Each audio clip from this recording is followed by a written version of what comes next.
Bago ko siya ilagay sa ref, kasi dito umiinom ng lahat ng gusto nila malamig. Kung hindi rin naman malamig, dito ko lang sa lamesa nilalagay. So, papatakan ko na siya ng BM. Okay, para mineral water na siya.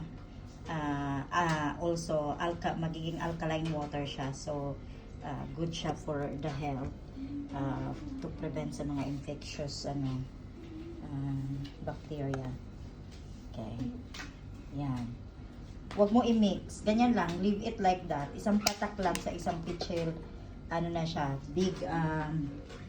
Big factor na siya to kill any bacteria na hindi na filter sa water filter. So, yung pinag-igiba natin kanina, hindi yun ordinary faucet from water filter yun.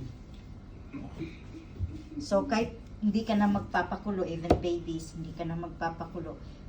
Kahit yung sa water filter, hindi na rin ako nagpapakulo para sa mga bata. Pero, since nalaman namin tong na-introduce sa amin tong Blue Miracle na mineral drops, tinatry na din namin siya.